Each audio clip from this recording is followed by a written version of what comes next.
और देश में बिजनेस, एक्सपोर्ट और ट्रेड को बढ़ावा देने के लिए सरकार क्या कुछ कर रही है, इस पर हम बात करेंगे। निर्यात को बढ़ावा देने के लिए भारत EFTA व्यापार और आर्थिक साझेदारी समझौता के तहत EFTA डेस्क का शुभारंभ किया गया। इस दौरान केंद्रीय वाणिज्य और उद्योग मंत्री पीयूष गोयल ने कहा कि टेपा से न सिर्फ विकास को गति मिलेगी बल्कि बड़ी संख्या में रोजगार के अवसर भी युवाओं को मिल सकेंगे।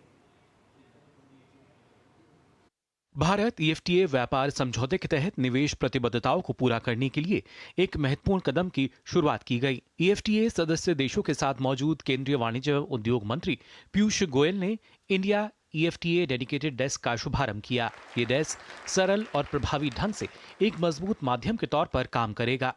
इस डेस्क के जरिए अलग अलग हितधारकों को एक मंच मिलेगा, जिससे इंडिया EFTA अपने लक्ष्य को हासिल करके वैश्विक स्तर पर अहम भूमिका निभाता हुआ नजर आएगा।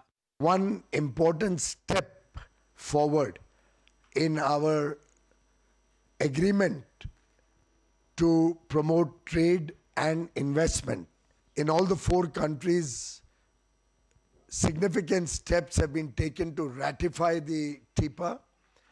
There's a lot of positivity in all 4 countries, and we hope to operationalize the TIPA in the later part of this year.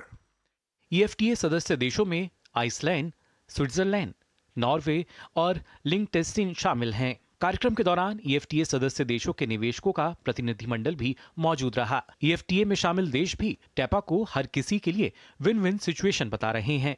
I do believe that the TEPA is not just an agreement, it really creates a framework for a win-win partnership.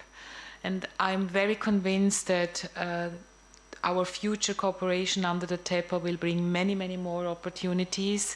Bharat EFTA व्यापार समझौते के तहत 10 साल के भीतर $50 अरब के निवेश की प्रतिबद्धता जताई गई है और अगले 5 साल में $50 अरब का अतिरिक्त निवेश होगा। इस निवेश से भारत में 15 साल में 10 लाख नौकरियों के सृजन की उम्मीद है। वहीं EFTA के सदस्य देशों में स्विट्जरलैंड भारत का सबसे बड़ा व्यापारिक साझेदार है। इस वित्त वर्ष के पहले 8 महीने में भारत ने EFTA देशों को $1.28 अरब का निर्यात किया, जिसमें से 77% निर्यात स्विट्जरलैंड को हुआ है। टेपा के जरिए जिन क्षेत्रों में निवेश की उम्मीद की जा रही है, उनमें विनिर्माण, फार्मास्यूटिकल्स और बुनियादी ढांचा क्षेत्र प्रमुख हैं।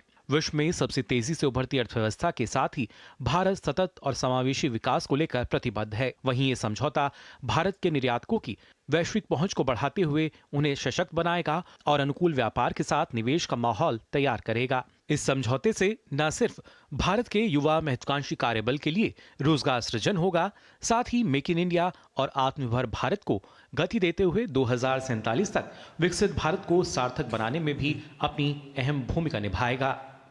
Mukul Sharma, DD news. तो ये थी प्रधानमंत्री नरेंद्र